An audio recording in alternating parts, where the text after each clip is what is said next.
Hello everyone, welcome back to my channel. કેમ છો તમે બધા? જય શ્રી કૃષ્ણ, જય માતાજી અને પ્રણામ બધાને.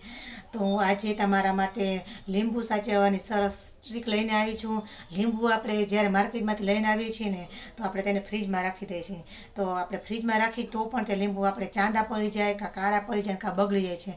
આપણે લીંબુને ઝાઝા સમય સુધી સાચવી શકતા નથી. તો લીંબુને લાંબા સમય સુધી કેવી રીતના સ્ટોર કરી શકાય તે આપણે આજે જોઈશું વિડીયોમાં.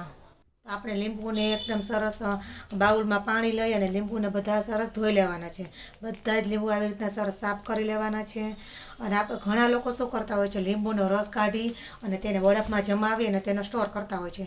પણ અમુક ટાઈમે તે આપણને રસ કડવો લાગે છે, એટલે તેના કરતાં આપણે લીંબુને સરસ સાચવી લઈએ. તો લીંબુને આવી રીતના સરસ કપડેથી કોરા કરી અને સરસ લૂછી અને કોરા કરી નાખવાના છે. લીંબુમાં જરાય પાણી ન રહેવું જોઈએ. એકદમ સરસ સાફ કરી લેવાના. જો આવી રીતના સરસ આપણા લીંબુ એકદમ સરસ કોરા થઈ ગયા છે, તમે જોઈ શકો છો. જોઈ લ્યો તમે બધા પણ. ત્યાર પછી આપણે હવે શું કરવાનું છે, લીંબુને આપણે એક કાચની બરણી લેવાની છે.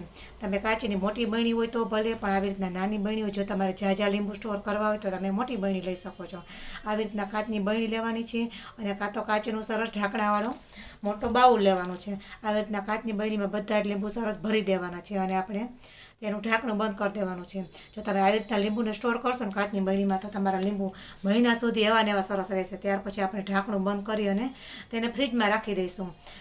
આવી રીતના ઢાંકણું બંધ કરીને જો ફ્રીજમાં સરસ રાખી દીધા છે મેં.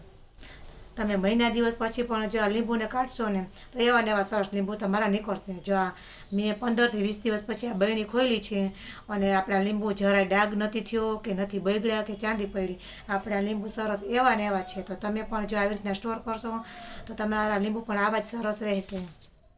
તો તમને આજની ટ્રીક કેવી લાગી? અને આવી જ રીતના મારી ચેનલની નવી નવી કુકિંગની રેસીપી અને આવી અલગ અલગ ટ્રીક જોવા માટે મારી ચેનલ લાઈક, શેર અને સબસ્ક્રાઈબ કરજો.